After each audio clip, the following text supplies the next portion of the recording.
La República Argentina, representada como una alegoría, suele llevar el gorro frigio, que simboliza la libertad. Pero, ¿qué relación hay entre libertad, república y Estado? Existe una línea republicana para la cual el Estado es la mayor interferencia para la libertad individual. Y existe otra corriente que piensa la libertad como autodeterminación. Según esta idea, los egoísmos particulares son la mayor interferencia para la libertad colectiva. Juan Bautista Alberdi fue el ideólogo de la Constitución de 1853 y Arturo Sampay, el de las reformas de la Constitución de 1949. ¿Qué repúblicas y para qué nación imaginaron Alberdi y Sampay? Para ser libres, ¿es necesario más o menos Estado?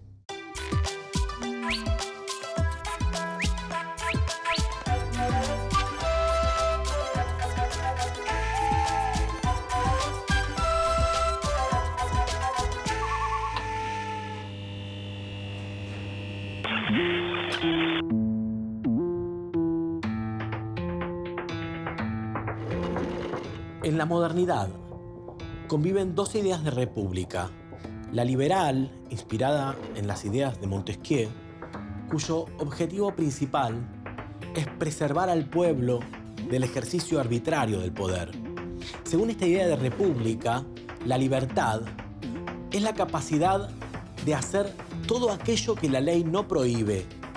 Más libre es aquel pueblo que tiene menos regulaciones y menor intervención estatal.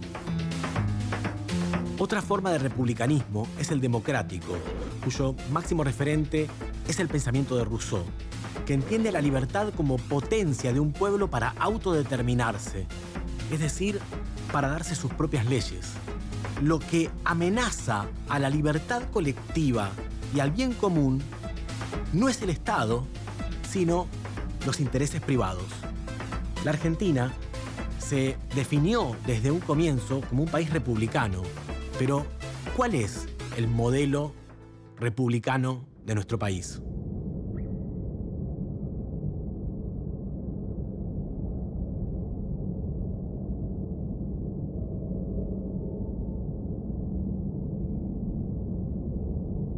Soy Juan Bautista Alberdi. Nací en 1810 en San Miguel de Tucumán. Fui abogado, jurista, economista, diplomático, escritor y músico. A los 14 años llegué a Buenos Aires. A los 20 ingresé en la universidad para estudiar leyes. Pero al ser opositor a Rosas decidí irme a Córdoba. En 1835 fundé el Salón Literario junto a Juan María Gutiérrez y Esteban Echeverría, un espacio de difusión de ideas ligadas al romanticismo europeo. Formé parte de la generación del 37. Viví muchos años en el exilio. En 1852 escribí Bases y puntos de partida para la organización política argentina, que fue el borrador de la Constitución del 53. Muchos me han preguntado cuál es mi proyecto de nación. Yo creo que con la Revolución de Mayo no alcanza para fundar una nación moderna. Hay que transformar las costumbres locales. Si queremos trabajadores socializados, los tenemos que importar porque en América lo que no es europeo es bárbaro. Buen día. Buen día. ¿Nombre? República Argentina. ¿Cuál de las dos llegó primero? Adelante, por favor. Nombre, ya me dijo, República Argentina. Dígame, ¿qué edad tiene? 37 años. ¿Fecha de nacimiento? 9 de julio de 1816. 9 de julio. Bueno, está bien. Mano derecha. ¿Qué es esto? No le puedo explicar porque esto todavía no se inventó, pero sale con agua, no se preocupe. Ponga, por favor, los deditos acá. ¿Así? Vamos, si no, primero el pulgar, por favor.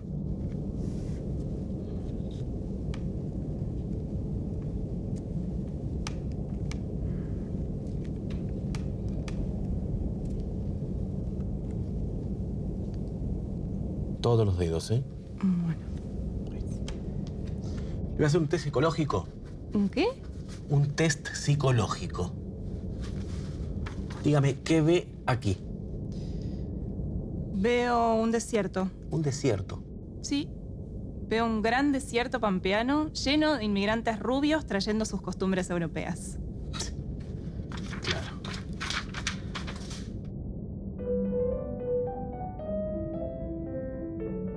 ¿Y esa música? Debe ser el piano del fondo, alguien debe estar tocando.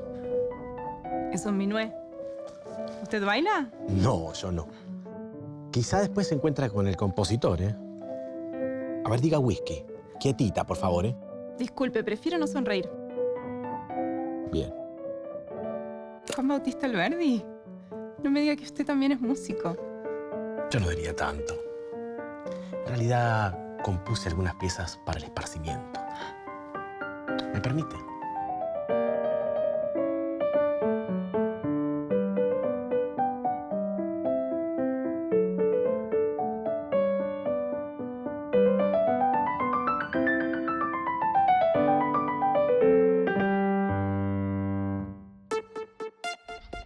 Esta idea de poblar el desierto argentino con inmigrantes europeos, la teoría del trasplante, fue el fundamento político del fomento de la inmigración europea que impulsaron todos los gobiernos argentinos entre fines del siglo XIX y principios del XX. Ricardo, ¿cuál es la importancia en la historia del pensamiento argentino de Juan Bautista Alberdi? Alberdi es, por un lado, uno de los miembros de esta generación, que es la generación del 37, en la cual están Sarmiento, Gutiérrez, digamos. Ellos, como buena parte de los pensadores del siglo XIX, reaccionan contra el pensamiento del siglo XVIII. El pensamiento ilustrado, digamos, que pensaba que las ideas, la razón podía transformar la realidad, podía construir un nuevo orden. El siglo XIX, a partir a veces de pensadores contrarrevolucionarios, piensa que no, que en realidad más bien hay fuerzas históricas sobre las cuales hay poco para hacer, digamos, en todo caso hay que respetar más las tradiciones, respetar más la historia, etc. Y entonces uno diría, acá el dilema es ese, si la historia va para el lado bueno, es bueno ser historicista, es fácil ser historicista. Ahora, si a uno no le gusta para dónde va la historia, y al mismo tiempo no cree que mágicamente los libros puedan transformar la realidad, ¿qué se hace? Alberdi lo que va a encontrar, digamos, es una fuerza histórica que en algún punto no está dentro de la sociedad argentina, sino que viene de fuera y que puede transformarla para él en un sentido progresivo, podríamos llamar, positivo. Que esta fuerza, diríamos, anacrónicamente es la globalización capitalista. Esta mitad del siglo XIX está experimentando una expansión del capitalismo y está transformando el mundo, digamos, ¿no? Y Alberdi piensa que la forma de transformar a la sociedad argentina es a partir de estas fuerzas que vienen desde fuera, ¿no? Por un lado, capitales, y por otro lado, población, ¿no? Los inmigrantes, ¿no? Los inmigrantes para Alberdi tienen como una doble función, ¿no? Por un lado, una dimensión material, ¿no? Tenemos el desierto, que el desierto deje de ser desierto, ¿no? Digamos, o sea, hay que producir, hay que poblar, digamos. Ahora, tiene una segunda función que es más cultural, podríamos llamar, más educativa. Alberdi, en esta mirada historicista, va a decir, no sirve copiar o inventar leyes. Él dice, no, lo que hay que hacer no es importar leyes, sino importar costumbres. ¿Cómo se importa costumbres? Se importan las costumbres con los que tienen esas costumbres. O sea, lo que hay que traer es inmigrantes que traigan, como él va a decir, el trasplante vital, ¿no? Un montón de metáforas botánicas, va a decir, un gajo en el cuerpo nacional, podríamos decir. Este gajo que traen los inmigrantes son sus costumbres, su laboriosidad, y eso va a permitir ir educando al resto también de la población. Esta educación, por ejemplo, él no piensa que se va a dar ni en 5 ni en 10 años, ¿no? Sino que en mucho tiempo, entonces se va a poder pasar ahora sí un orden más puramente republicano. Él va a plantear, hay una metáfora que él utiliza que es Una imagen es la república posible y la república verdadera. La república verdadera se llegará después de mucho tiempo, después de esta evolución. Mientras tanto, tenemos que tener lo que él llama una república posible. ¿Qué es esto? Digamos, este cambio, mientras se da este cambio cultural, hace falta un Estado fuerte. Un presidente fuerte y un parlamento que sea un mecanismo de conciliación entre principios unitarios y federales. Porque para Alberdi, en esto es historicista, tanto el unitarismo como el federalismo tienen parte de la razón, tienen base, va a decir. Entonces hace falta un orden que sea una mezcla de unitarismo y federalismo. Todo eso garantiza un orden firme que sea como el paraguas para que se vaya dando esta transformación, que es lo verdaderamente importante, que se da en la sociedad civil más que el Estado. Bueno, ya llegará el momento, no sé, tal vez 50 o 100 años después, piensa él, se podrá tal vez dar mecanismos de ampliación. De hecho, él va a ser bastante escéptico con respecto también al sufragio universal. O sea, aparece esta idea de que en Argentina se llegó a la democracia demasiado rápido. Hubiera sido deseable que sea más gradual, piensa él, pero no se dio. Entonces lo que hace falta son ciertos mecanismos, y entonces él piensa el colegio electoral, incluso a veces 2 grados, como que unos que voten electores, que votan electores, que voten el presidente, como formas de mecanismos de limitación. En realidad, uno diría, esto es un rasgo, se podría decir, de la tradición liberal argentina, ¿no? En Alberdi se ha señalado, es un liberal, pero un liberal muy preocupado por el orden, ¿no? Digamos, o sea, hay otros liberales tal vez más preocupados por las libertades, en él está, pero el pensamiento del orden también está muy marcado. Y esto se ha señalado, que el liberalismo argentino tiene un fuerte componente conservador, en parte porque se ha señalado no hay una tradición conservadora fuerte, o sea, Alperín va a decir, el liberalismo es el único conservadorismo posible en un país que nació liberal. La República de Alberdi promovía la libre iniciativa económica. El mercado ya se encargaría de que las transacciones que realicen los individuos en su afán de enriquecimiento personal se transformen en prosperidad para todos y para todas. El Estado garantizaría esa dinámica haciendo cumplir los contratos y, sobre todo, no interfiriendo. Donde están los bienes, decía Alberdi, está la patria.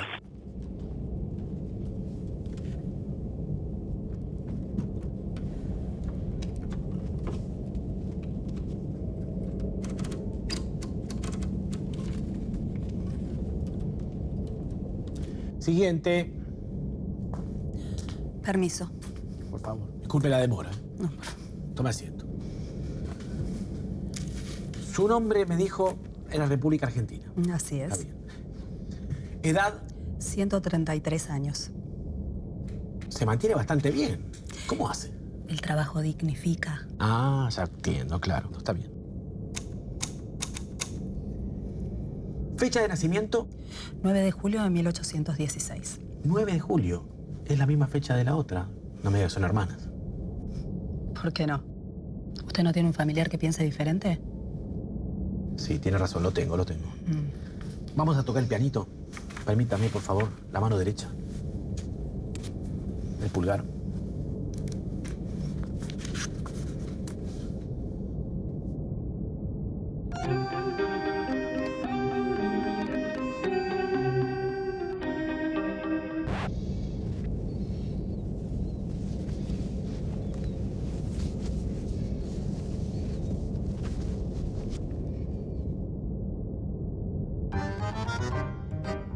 Soy Arturo Sampay. Nací en Concordia, Entre Ríos, en 1911. Me recibí de abogado en la Universidad de La Plata en 1932. En esa época simpatizaba con el radicalismo. Luego realicé posgrados en Zúrich, Milán y París. Y finalmente volví a La Plata para dar clases en la universidad. En 1945 me volqué al peronismo. Fui designado convencional constituyente en 1949.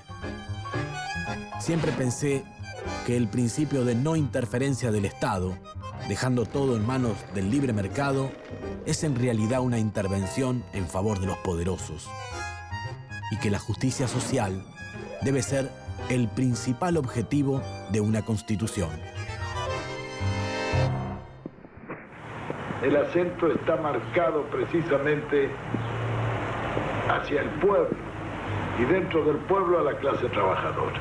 Y en la Constitución de 1949 se le da estatus constitucional, es decir, se incorporan los derechos del trabajador a la Constitución.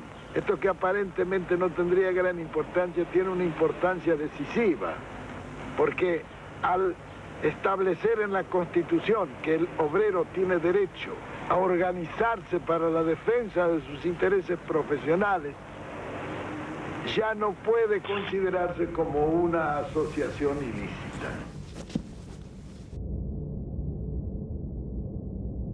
Me dijo mi hermana que después de la foto estuvieron bailando un minué. ¿Es eso cierto? Es cierto, pero para usted tengo preparada otra sorpresa, ya la va a ver. ¿En serio? Sí, sí. Mire, hágame una pose para la posteridad que piense que con este documento usted va a votar por primera vez.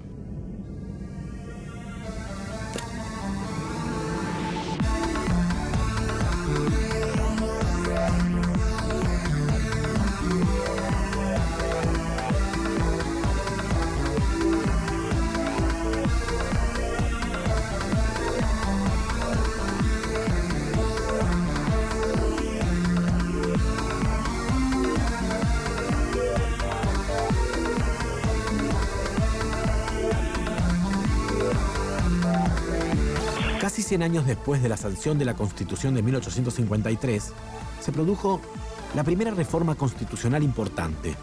Se podría decir que si la batalla de Caseros definió el horizonte histórico de la Constitución de Alberdi, la Constitución de Sampaio estaba atravesada por los acontecimientos del 17 de octubre de 1945.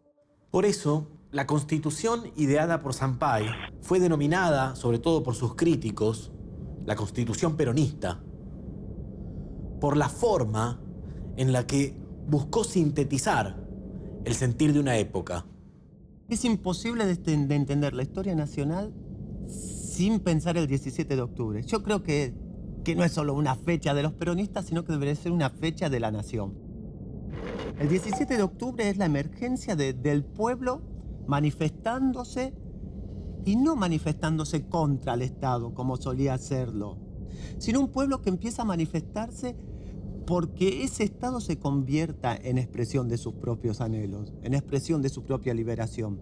Un pueblo que empieza a ver que no existe posibilidad de ser libre sin que el Estado rescate de cierta manera o sea orientado por el sentir del pueblo, sea orientado por los valores que hay en el pueblo. La Constitución del 49 definitivamente es un intento de democratización del sistema político argentino y retoma con fuerza el 17 de octubre. No por algo, en la mayoría de las críticas dan cero a la reforma del artículo 77, ¿no? Que impedía la reelección. Lo que solían decir los convencionales de la UCR era que lo que estaba tratando esta Constitución era de asegurar la continuidad en el poder de Perón. Una continuidad en el poder que ellos veían como una especie de apropiación del Estado por parte de la figura de Perón. Que lo que estaba pasando ahí era que el que se estaba fortaleciendo era Perón. Cuando en realidad lo que está pasando acá es que el que se está fortaleciendo es el pueblo. Hay algo que nunca nos tenemos que olvidar, que el peronismo trascendía ampliamente a Perón. No era simplemente Perón, sino que lo importante en la figura central y la figura caudillista de Perón, ¿no?, es lo que representa para el pueblo. Perón es un líder en tanto siga representándolo a los intereses del pueblo, y el pueblo mismo lo sabe. ¿Y cuál es el lugar del pueblo en la Constitución del 53? Bueno, el lugar del pueblo en la Constitución del 53 es básicamente la que establece Alberdi en las bases, ¿no? La desconfianza hacia ese pueblo. La visión de un pueblo como todavía no del todo civilizado, como parte del atraso. Queda expresado en las bases de lo que hay es un casi pueblo, que por eso tiene que tener una casi república. La frase más o menos que resume este pensamiento de Alberdi, parafraseada, es que la libertad, como las máquinas de vapor, requieren de maquinistas ingleses, que son los únicos que saben manejar la libertad y el desarrollo material de los pueblos. Sampaio, en su reforma constitucional, empodera a los trabajadores a través de un amplio repertorio de nuevos derechos sociales. Para el republicanismo que él defiende, el bien común está asociado a la no dominación imperialista de la economía argentina. Si ustedes me permiten, van a participar de un pequeño ping-pong de preguntas y respuestas que, bueno, es de asociación libre. Tienen que responder lo primero que les llegue a la mente. ¿Están listas? Sí. Gobernar. Es poblar. Es dar trabajo. El Estado. Que no se meta. Que se meta. La Constitución es. Justicia social. Crecimiento económico. Los servicios tienen que ser. Privados. Públicos. Lo contrario de la libertad es. El Estado. La dominación. ¿Más Estado o menos Estado? Menos. Más. Bueno, está muy bien. ¿Cómo pensamos estas dos constituciones? ¿Qué proyectos se juegan en una y en otra? Creo que la Constitución del 49 es una superación de la Constitución de 1853. Incluso el propio Sampaio, que allí decía está plasmado el primer liberalismo. El primer liberalismo que garantiza las libertades individuales, que es la base del pensamiento cristiano social que representa Sampaio. Pero incluso el propio Cook también veía lo mismo. Decía, la Constitución del 53 no es esencialmente mala, sino que lo que tiene es que es una Constitución fracasada. Y si no es fracasada, es una Constitución que está caduca, por lo menos. Es necesario reformar esta Constitución teniendo en cuenta lo que la historia nos ha enseñado, ¿no? Que en realidad estas libertades individuales y esta pretendida igualdad entre los individuos no es real. No son relaciones libres las que se establecen en el ámbito de lo privado, que no existe igualdad entre los individuos, más que una igualdad nominal ante el derecho que las propias condiciones materiales te contradice, y que es necesario para asegurar esa igualdad y desde ahí empezar a construir la libertad, que el Estado intervenga en la parte más débil, ¿no?, de las relaciones sociales. Que el Estado esté interviniendo para nivelar políticamente lo que socioeconómicamente es desigual. Eso es lo que podemos ver en discusión entre Alberdi y Sampaio, ¿no? ¿Cuál es el rol del Estado? ¿Cuál es el papel que tiene que cumplir el Estado en la vida de los pueblos y de los individuos? La Constitución del 53 es clara. Dice que el Estado básicamente es un peligro para la libertad. El Estado tiene que contraerse lo máximo posible, tiene que incidir lo menos posible en las relaciones privadas entre los individuos. Para el liberalismo me parece que las leyes son males menores que garantizan la propiedad y la capacidad de desarrollo económico en relativa seguridad, pero siguen siendo siempre males, siguen siendo siempre intervención de un poder público externo al individuo que interfiere en su vida. En cambio, para la Constitución del 49, la ley es la base de la libertad. La intervención del Estado es lo que garantiza esa libertad. La mejor forma de comparar estas dos constituciones en cuanto al rol del Estado está en pensar las relaciones laborales. La Constitución del 49 da un paso muy grande en ese sentido. Dice, las relaciones laborales no son libres. Dice, todos tenemos derecho al trabajo, pero también todos estamos obligados a trabajar. Entonces, al estar obligados a trabajar, es una relación de subordinación entre quien contrata y quien es contratado. Y donde hay una relación de desigualdad y de dominación, tiene que estar el Estado amparando a la parte débil de esa relación frente a la parte fuerte. Y los débiles son los trabajadores frente a los contratantes, frente a los empresarios. Y el Estado entonces, cuando interviene, no está coartando la libertad de los empresarios, sino que está garantizando la libertad de los trabajadores. Sampaio decía algo muy interesante, no es la renuncia a un bien propio que hacen los propietarios en beneficio de un bien ajeno, que es el de la sociedad, sino lo que está pasando acá con la reforma de estos artículos es la renuncia a un bien propio menor, en provecho de un bien propio pero mayor, que es la pertenencia a la sociedad. Porque no existe hombres libres, no existe individuos libres, si no es libre primero la sociedad en la que habita. No hay posibilidad de ser una persona libre si no es libre el pueblo en el que vos formás parte. República Argentina, aquí tiene su DNI. Lo va a poder utilizar con algunas interrupciones, pero le va a durar muchos años, la verdad. Gracias. Argentina, la verdad, lamento decirle que lo va a poder utilizar, pero en 4 o 5 años va a perder vigencia, ¿sabe? ¿Cómo? Escuche.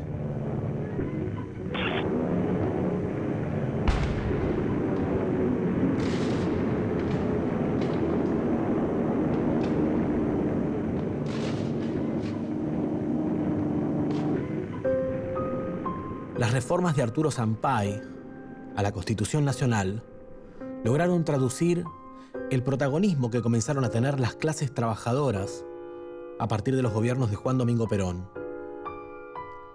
La dictadura cívico-militar y liberal que gobernó a partir de 1955 no tardó en derogarlas. Para la tradición liberal, el Estado es una amenaza para la libertad. Para la tradición republicana, si el Estado no interviene, millones de personas quedan a la intemperie, en el desamparo. ¿Es necesario más o menos Estado? Esa es la pregunta que intentaron responder Alberdi en el siglo XIX, Sampay en el siglo XX y que la Argentina, en el siglo XXI, todavía sigue discutiendo. ¡Corte!